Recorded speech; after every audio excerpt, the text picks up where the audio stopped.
Tapi sebenarnya judulnya agak menyimpang dari tulisannya. Isi tulisannya tuh dia jatuh cinta sama seorang dosen. Oh, Tiba-tiba aku buka lagi di 2020 pas COVID itu, aku buka itu di part 3 kayak, Kak kapan lanjut? Kayak aku bilang, oh ada loh orang yang nunggu ceritaku. iya Terus pasti kayak, ada dong. Jangan ngejadiin tulisan itu jadi anak yang manja. Jadi anaknya harus gimana? anak yang harus diasah lebih dalam. Kalau bisa dibiarkan tulisan itu tuh berkembang, dikenal sama orang.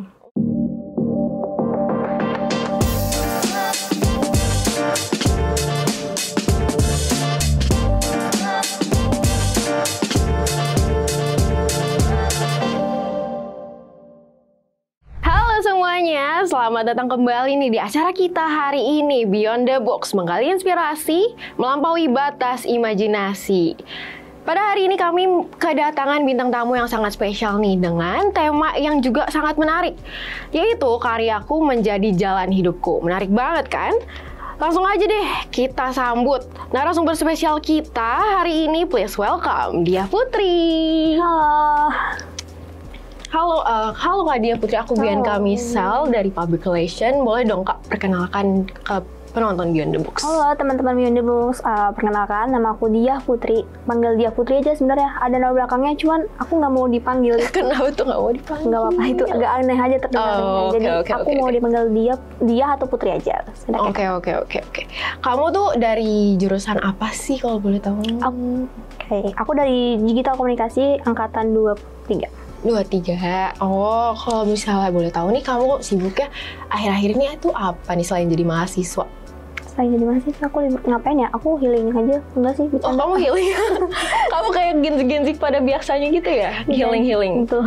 Benar. Soalnya aku lagi buntu sama sesuatu. Apa tuh kalau boleh tahu sesuatunya? Pikiran sendiri sih, kan genzik. Oh iya, dasar anak genzik banget nih. Aku dengar bisa sering baca buku ya? Kalau dibilang sering, terbilang jarang ya. Soalnya kan akhir-akhir ini lebih ke kuliah, terus sama ngurusin organisasi. Oh, kamu anak organisasi juga. Terus, kamu kapan sih mulai suka buat mengubah kata menjadi lembar karya gitu? Tahun berapa ya? Aku nggak salah tuh, aku seingat aku dari 2019. Dari 2019? Sebelum COVID lah, pokoknya aku lupa. Kamu suka nulis-nulis gitu? Kamu tuh terinspirasi dari mana sih kalau misalnya? Kalau untuk tulisan, aku ini apa namanya? Penulisnya, aku lupa. Kalau nggak salah Kak Diana. Kak Diana tuh nulis tentang suatu judul Dear Allah di situ. Tapi sebenarnya judulnya agak menyimpang dari tulisannya. Isi tulisannya tuh dia jatuh cinta sama seorang dosen. Oh, keren juga, lucu sih, menarik. Aku dengar kamu tuh lagi nulis buku nih. Boleh nggak sih spoiler dikit apa sih yang kamu tulis itu? Ya, dari yang tadi aku suka sama penulis Kak Diana, mungkin aku agak terbilang aneh. Aku tuh suka sama dunia perkuliahan, walaupun sekarang aku ngerasa dunia kuliah capek. Kenapa tuh? Ya di dunia aku tuh kayak aku berpikir dunia kuliah tuh bisa ketemu sama teman, terus mungkin bisa dapat bonus dosen kali ya. Oh. Tapi ternyata nggak ada, tua semua. Betul. Apa yang kamu harapkan dari dosen-dosen kita? Terus kamu tuh tadi tentang apa nih? Tuh buku yang lagi kamu tulis? Ya, sebenarnya tadi aku udah spill dikit kan. Aku nulis tentang kisah cinta gitu. Benar. Tentang dosen sih. Tentang dosen juga? Tapi kan kalau Kak Diana itu dia cinlok langsung. Kalau aku lebih ke dijodohin. Oh. Jadi dia tuh gap umur sama dosen ini tuh jauh banget. Wow. Ya. Wow. Betul sekali. Kan tadi inspirasi kamu tuh Kak Diana ya. Kalau udah tahu tuh kamu bisa tahu dia tuh dari mana? Aku tahu dari Wattpad. Oh, kamu suka baca novel dan beli novel dari Gramedia gitu, Open PO. Biasanya kamu novel-novel apa aja sih yang kamu beli selain kisah-kisah cinta? Oke, aku bukan novel sih, jatuhnya apa ya waktu itu namanya? KKPK ya? KKPK itu apa? Yang kecil-kecil punya karya. Macam dibilang komik, bukan komik ya. Lebih ke tulisan, tapi itu karya anak-anak yang dari SMP. Terus Ada lagi? Itu aja sih, aku lebih suka kalau nggak itu. Kalau berarti kamu tuh lebih suka novel-novel fiksi gitu-gitu Betul, ya, yang betul. kayak kisah cinta-cinta yang kadang nggak make sense tapi make sense aja karena Betul. kita suka berimajinasi seperti Betul itu sekali sih. imajinasinya. Nah, kan kamu lagi nulis nih. Ada nggak sih tantangan dari pas kamu lagi garap cerita yang lagi kamu buat ini sekarang tuh? Oh jelas ada banget. Aku Apa kan sebenarnya aku baru ngirim skripnya tuh 30 November kemarin. Oh iya. Sebenarnya itu harusnya udah jauh-jauh hari. Cuman aku ke distract sama salah satu kejadian di kampus yang relate dengan judul ceritanya. Oh iya. Kalau boleh tahu apa itu? Jangan dong. Oh, nggak boleh tahu ya.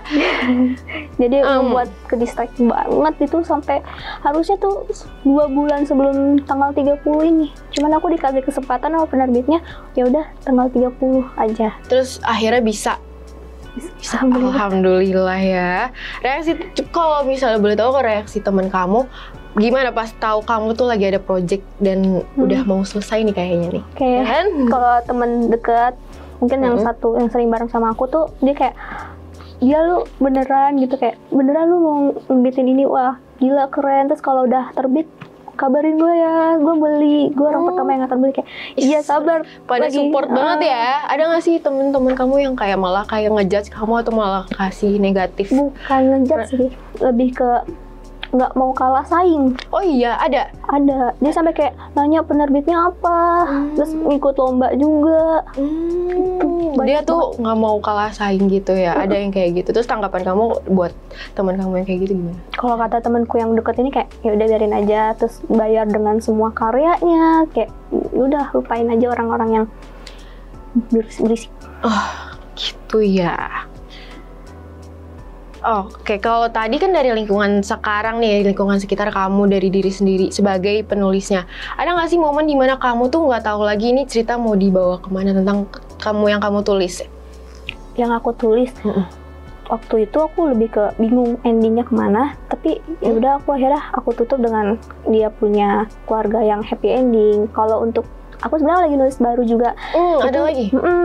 Aku mau angkat dunia patriarki, cuman aku bingung mau kebawa kemana. Jadi aku aku terbengkalai kan. Jadi kamu nyelesain satu-satu dulu nih yang lagi kamu bergarap sekarang, habis itu nanti lanjut lagi ke yang satu lagi yang dunia patriarki itu. Gitu. Terus pas lagi nulis juga nih, kamu ngerasa kayak useless gak? Atau enggak kayak kamu dapet kayak writer block di tengah-tengah kamu lagi nulis buku ini yang lagi kamu tulis? Ada, itu tadi kayak aku kan ke distract ya. Jadi aku tuh lebih ke ngatasinnya, mungkin aku diemin dulu itu cerita, aku nenangin pikiran aku dulu, kayak aku bisa menyelesaikan ini tuh sampai selesai, jangan ngebawa orang yang visual yang aku bayangin ini ke dalam ceritaku, karena takutnya nanti kebawa emosinya gitu, kayak nggak boleh, ntar takutnya nyimpang ke alur. Berarti kamu sambil ngayal-ngayal juga atau sambil... Tapi aku ngayanginnya ngebatasin, jangan sampai ini cowok ini masuk ke ceritaku. Jadi aku berarti kayak berdasarkan pengalaman pribadi kamu nih. Enggak, apa nih? Yang mana? Sekarang, ceritanya sekarang. Oh, yang ini yang aku garap. Sebenarnya kalau dibilang relate untuk sekarang iya, tapi aku mengatasi itu. Biar kayak peran aku tuh di dalam novel aku aja, yang nggak usah harus dibawa ke dunia nyata. Bahaya kan? Bahaya sih kalau misalnya. Wow, keren banget sih. Sebenarnya kamu kan kamu keren banget nih bisa nulis kayak gini kan. Kamu nyangka nggak sih kalau misalnya bakal jadi penulis buku dan dikit lagi bukunya bakal diterbitin nih? Kalau udah jadi ini tuh udah jadi cita-cita kamu, apa kamu tuh nggak kepikiran sama sekali buat jadi penulis kayak gitu sekarang? Sebenarnya kalau dibilang kepikiran, enggak banget Kak. Soalnya dari awal tuh aku emang mengidolakan penulis. Cuman aku bilang nggak mungkin aku bisa sampai di titik ini karena susah banget untuk nemu penerbit itu. Terus akhirnya aku ketemu sama penerbit ini, aku seleksi lagi. Itu ada seleksinya Kak selama 2 bulan. Ada seleksinya? 2 bulan aku istilahnya di karantina untuk promosi jor-joran Kak. Tapi itu masih diseleksi lagi. Seleksi lagi sampai kayak tiba-tiba aku, orang pertama yang aku kabarin temanku, aku juara 1 di bagian chapter aku lupa namanya apa, kalau nggak salah favorit author. Jadi aku menang di bagian itu. Keren banget tuh. Tuh kayak wah, itu tuh suatu wishlist di tahun ini banget.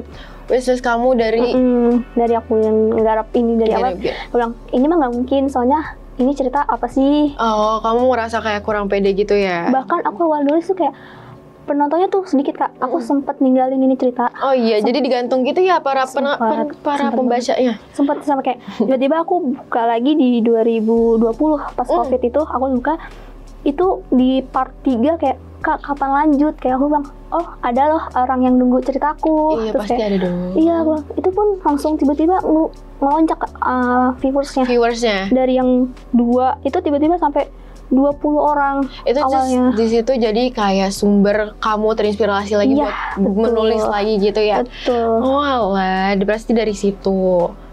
Terus balik lagi nih ke ketulisan kamu nih tadi, kamu tuh suka bawa perasaan banget gak dalam nulisnya itu gimana? Pas kamu lagi nulis kayak kamu nangis sendiri lah karena kamu kayak membatasi diri kamu kan kayak tadi. Terus atau gimananya?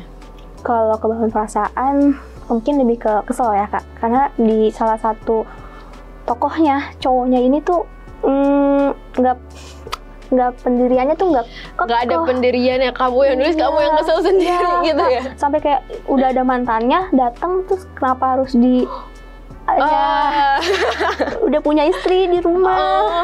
Jadi dia tuh kayak nggak ada pendiriannya, nggak ada kayak komitmennya tuh kamu nih gini gitu. Istrinya dibiarin nangis coba. Ya ampun, jahat banget ya, kayak gemes sendiri ya berarti sama tulisan kamu sendiri. Aku pengen pukul kalau dia ada. Ya, tapi ada dia. Nggak ada.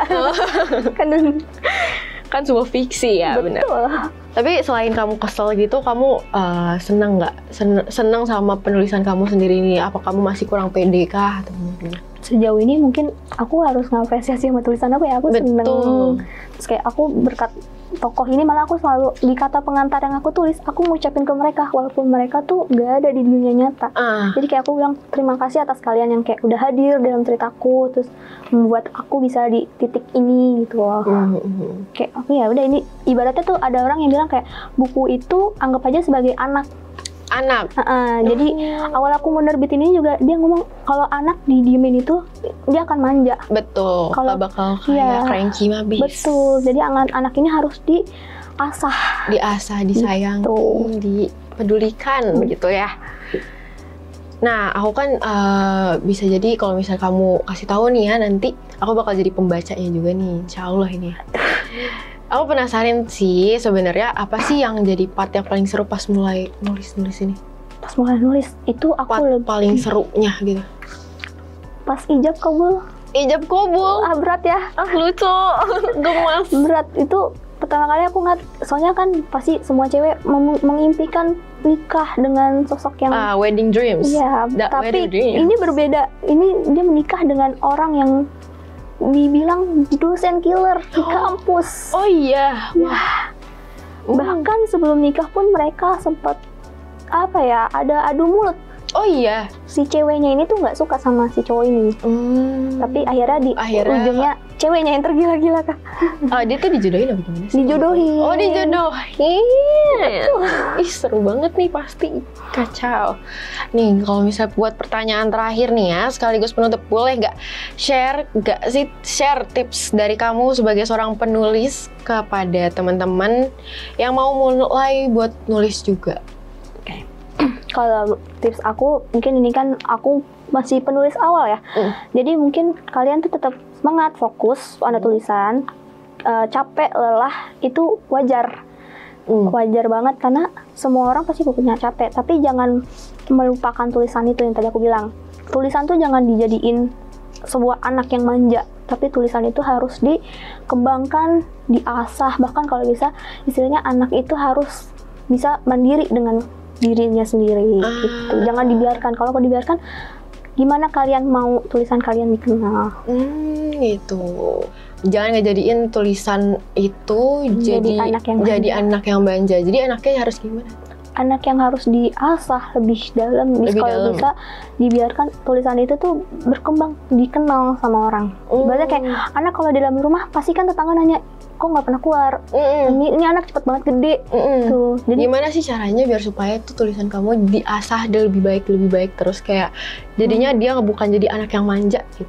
Mungkin aku lebih memperbaiki apa sih yang kurang dari tulisan aku. Aku sharing sesama penulis. Oh, kamu juga kenal beberapa penulis? Kebetulan teman aku penulis juga. Oh iya? Dia lebih mahir banget. Dia punya buku dulu. Oh iya, punya buku? Iya. Jadi tuh teman-teman kamu juga pada publish buku. Makanya aku awal ngikut ke penerbit aku ini, aku nanya ke dia dulu, ini tuh penerbitnya bener apa enggak? Terus dia yang nyari kayak, oh ya udah lanjutin aja gitu. Oh gitu. Jadi cara kamu biar supaya biar diasah lagi tuh tulisan kamu nanya-nanya sama penulis lain itu ada lagi nggak? Itu aja sih, sama kayak lebih imajinasinya tuh jangan dibawa ke dalam dunia nyata ya. Realita. Soalnya bahaya banget. Itu aja. Oh itu aja. Dari aku. Soalnya kan aku juga masih bingung. Awalnya aku bingung harus dikasih tips apa. Tapi kalau misalnya boleh tahu nanti kamu bakal bukunya ini bakal rilis kapan? Secepatnya sih Kak, soalnya udah tanda tangan kontrak, terus tinggal editing dari pihak penerbitnya sama pemilihan sampul buku. Gitu. Rencananya dikit laginya tuh kapan tuh? Mungkin awal tahun Januari. Yap. Kita tunggu tuh ya guys tentang bukunya Kak Diah Putri. Nah itu dia seputar sharing-sharing aku dengan Kak Diah Putri yang bertemakan karyaku menjadi jalan hidupku. Menarik banget kan? Hal ini tuh bisa dapat kami simpulkan yang dimana tantangan yang kamu dapatkan harus jadi solusi atau motivasi kamu, dan juga lingkungan kamu tuh jangan jadi penghambat karya kamu sendiri. Nah, aku Bianca Michelle pamit undur diri, bye-bye.